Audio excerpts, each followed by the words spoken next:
श्रीगणेशाय नमः। वागर्थाविव सम्पृक्तौ वागर्थप्रतिपत्तये जगतः पितरौ वन्दे पार्वती परमेश्वरौ। श्रीमद्भागवत महापुराण स्कंद पुराणांतर्गत महात्म्य द्वितीय अध्याय। यमुना और श्री कृष्ण पत्नियों का संवाद। कीर्तनोत्सव में उद्धव जी का प्रकट होना। ओम नमो भगवते वासुदेवाय। ऋषय ऊचुः शाण्डिल्ये तौ समादिश्य परावृत्ते स्वमाश्रमं किं कथं चक्रतुस्तौ तु राजानौ सूत तद्वद। ऋषियों ने पूछा, सूत जी अब यह बतलाइए कि परीक्षित और वज्रनाभ को इस प्रकार आदेश देकर जब शाण्डिल्य मुनि अपने आश्रम को लौट गए, तब उन दोनों राजाओं ने कैसे कैसे और कौन कौन सा काम किया। सूत जी कहने लगे, तदनंतर महाराज परीक्षित ने इंद्रप्रस्थ से हजारों बड़े बड़े सेठों को बुलवाकर मथुरा में रहने की जगह दी।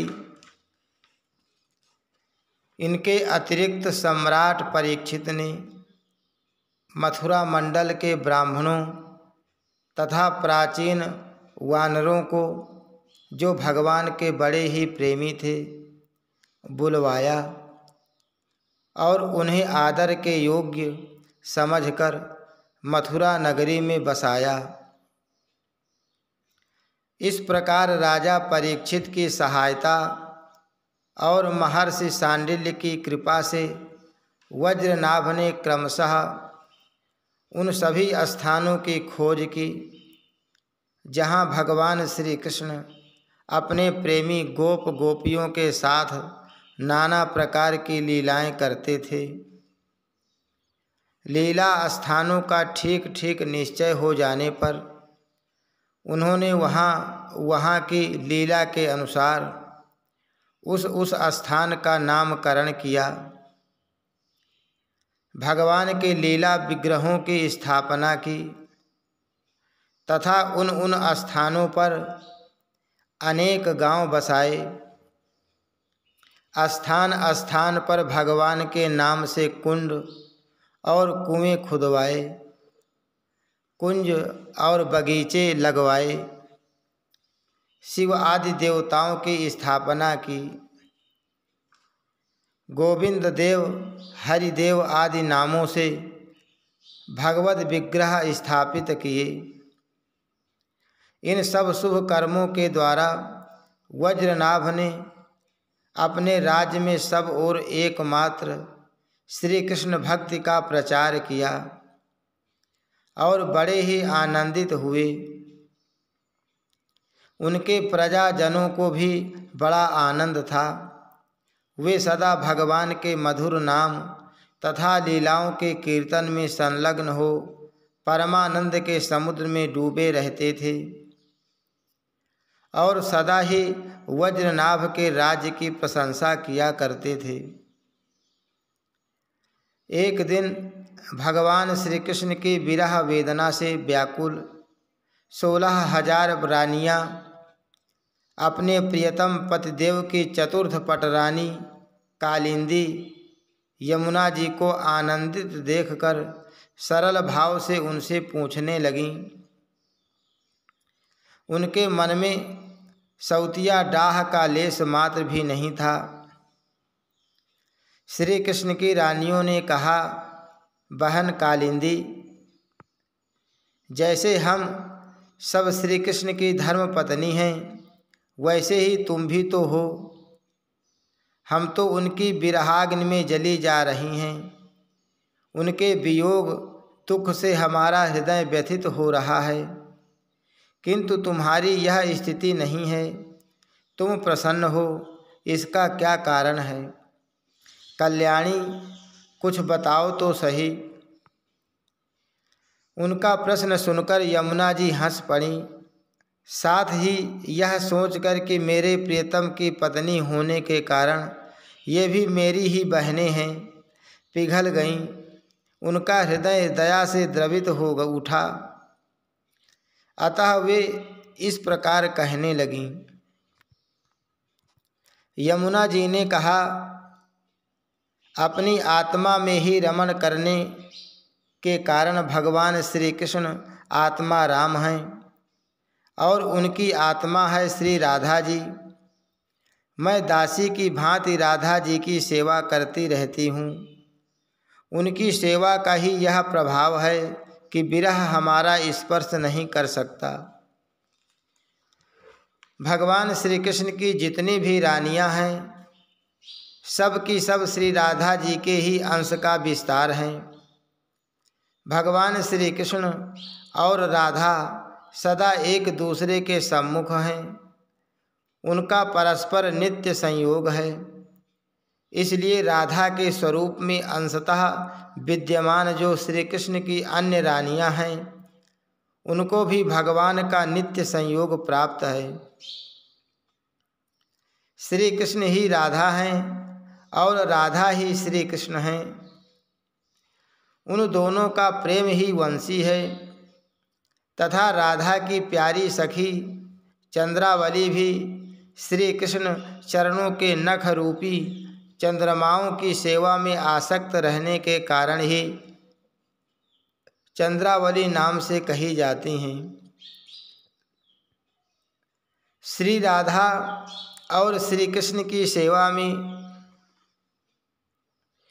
उसकी बड़ी लालसा, बड़ी लगन है। इसीलिए वह कोई दूसरा स्वरूप धारण नहीं करती। मैंने यही श्री राधा में ही रुक्मिणी आदि का समावेश देखा है। तुम लोगों का भी सर्वांश में श्री कृष्ण के साथ वियोग नहीं हुआ है, किंतु तुम इस रहस्य को इस रूप में जानती नहीं हो, इसलिए इतनी व्याकुल हो रही हो। इसी प्रकार पहले भी जब अक्रूर श्री कृष्ण को नंदगांव से मथुरा में ले आए थे, उस अवसर पर जो गोपियों को श्री कृष्ण से विरह की प्रतीति हुई थी, वह भी वास्तविक विरह नहीं, केवल विरह का आभास था। इस बात को जब तक वे नहीं जानती थीं, तब तक उन्हें बड़ा कष्ट था। फिर जब उद्धव जी ने आकर उनका समाधान किया, तब वे इस बात को समझ सकीं। यदि तुम्हें भी उद्धव जी का सत्संग प्राप्त हो जाए, तो तुम सब भी अपने प्रियतम श्री कृष्ण के साथ नित्य विहार का सुख प्राप्त कर लोगी। सूत जी कहते हैं, ऋषिगण जब उन्होंने इस प्रकार समझाया, तब श्री कृष्ण की पत्नियां सदा प्रसन्न रहने वाली यमुना जी से पुनः बोलीं। उस समय उनके हृदय में इस बात की बड़ी लालसा थी कि किसी उपाय से उद्धव जी का दर्शन हो, जिससे हमें अपने प्रियतम के नित्य संयोग का सौभाग्य प्राप्त हो सके। श्री कृष्ण पत्नियों ने कहा, सखी, तुम्हारा ही जीवन धन्य है, क्योंकि तुम्हें कभी भी अपने प्राणनाथ के वियोग का दुख नहीं भोगना पड़ता। जिन श्री राधिका जी की कृपा से तुम्हारे अभीष्ट अर्थ की सिद्धि हुई है, उनकी अब हम लोग भी दासी हुई। किंतु तुम भी अभी कह चुकी हो कि उद्धव जी के मिलने पर ही हमारे सभी मनोरथ पूर्ण होंगे। इसलिए कालिंदी, अब ऐसा कोई उपाय बताओ जिससे उद्धव जी भी शीघ्र ही मिल जाएं। सूत जी कहते हैं, श्री कृष्ण की रानियों ने जब यमुना जी से इस प्रकार कहा। तब वे भगवान श्री कृष्ण चंद्र की 16 कलाओं का चिंतन करती हुई उनसे कहने लगीं। जब भगवान श्री कृष्ण अपने परम धाम को पधारने लगे तब उन्होंने अपने मंत्री उद्धव से कहा, उद्धव, साधना करने की भूमि है बदरिकाश्रम, अतः अपनी साधना पूर्ण करने के लिए तुम वहीं जाओ। भगवान की इस आज्ञा के अनुसार उद्धव जी इस समय अपने साक्षात स्वरूप से बदरिकाश्रम में विराजमान हैं और वहाँ जाने वाले जिज्ञासु लोगों को भगवान के बताए हुए ज्ञान का उपदेश करते रहते हैं। साधन की फल रूपा भूमि है ब्रजभूमि। इसे भी इसके रहस्यों सहित भगवान ने पहले ही उद्धव को दे दिया था, किंतु वह फल भूमि यहाँ से भगवान के अंतर्धान होने के साथ ही स्थूल दृष्टि से परे जा चुकी है। इसलिए इस समय यहाँ उद्धव प्रत्यक्ष दिखाई नहीं पड़ते। फिर भी एक स्थान है जहाँ उद्धव जी का दर्शन हो सकता है। गोवर्धन पर्वत के निकट भगवान की लीला सहचारी गोपियों की विहार स्थली है। वहाँ की लता, अंकुर और बेलों के रूप में अवश्य ही उद्धव जी वहाँ निवास करते हैं। लताओं के रूप में उनके रहने का यही उद्देश्य है कि भगवान की प्रियतमा गोपियों की चरण रज उन पर पड़ती रहे। उद्धव जी के संबंध में एक निश्चित बात यह भी है कि उन्हें भगवान ने अपना उत्सव स्वरूप प्रदान किया है। भगवान का उत्सव उद्धव जी का अंग है, वे उससे अलग नहीं रह सकते। इसलिए अब तुम लोग वज्रनाभ को साथ लेकर वहाँ जाओ और कुसुम सरोवर के पास ठहरो। भगवत भक्तों की मंडली एकत्र करके वीणा, वेणु और मृदंग आदि बाजों के साथ भगवान के नाम और लीलाओं के कीर्तन, भगवत संबंधी काव्य कथाओं के श्रवण तथा भगवत गुण गान से युक्त सरस संगीतों द्वारा महान उत्सव आरंभ करो। इस प्रकार जब उस महान उत्सव का विस्तार होगा तब निश्चय है कि यहाँ उद्धव जी का दर्शन मिलेगा। वे ही भली भांति तुम सब लोगों के मनोरथ पूर्ण करेंगे। सूत जी कहते हैं, यमुना जी की बताई हुई बातें सुनकर श्री कृष्ण की रानियां बहुत प्रसन्न हुईं। उन्होंने यमुना जी को प्रणाम किया और वहाँ से लौटकर वज्रनाभ तथा परीक्षित से वे सारी बातें कह सुनाईं। सब बातें सुनकर परीक्षित को बड़ी प्रसन्नता हुई और उन्होंने वज्रनाभ तथा श्री कृष्ण पत्नियों को उसी समय साथ ले उस स्थान पर पहुंचकर तत्काल वह सब कार्य आरंभ करवा दिया जो कि यमुना जी ने बताया था। गोवर्धन के निकट वृंदावन के भीतर कुसुम सरोवर पर जो सखियों की विहार स्थली है, वहाँ ही श्री कृष्ण कीर्तन का उत्सव आरंभ हुआ।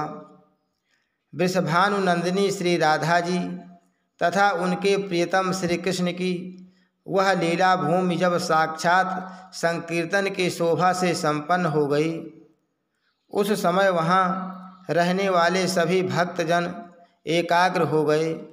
उनकी दृष्टि, उनके मन की वृत्ति कहीं अन्यत्र न जाती थी। तदनंतर सबके देखते देखते वहाँ फैले हुए तृण गुल्म और लताओं के समूह से प्रकट होकर श्री उद्धव जी सबके सामने आए। उनका शरीर श्याम वर्ण था, उस पर पीतांबर शोभा पा रहा था। वे गले में वनमाला और गुंजा की माला धारण किए हुए थे तथा मुख से बारंबार गोपी वल्लभ श्री कृष्ण की मधुर लीलाओं का गान कर रहे थे। उद्धव जी के आगमन से उस संकीर्तनोत्सव की शोभा कई गुनी बढ़ गई। जैसे स्फटिक मणि की बनी हुई अट्टालिका की छत पर चांदनी छिटकने से उसकी शोभा बहुत बढ़ जाती है। उस समय सभी लोग आनंद के समुद्र में निमग्न हो अपना सब कुछ भूल गए, सुध बुध खो बैठे। थोड़ी देर बाद जब उनकी चेतना दिव्य लोक से नीचे आई, अर्थात जब उन्हें होश हुआ, तब उद्धव जी को भगवान श्री कृष्ण के स्वरूप में उपस्थित देख अपना मनोरथ पूर्ण हो जाने के कारण प्रसन्न हो वे उनकी पूजा करने लगे। हरि शरणम, श्री कृष्णार्पणमस्तु।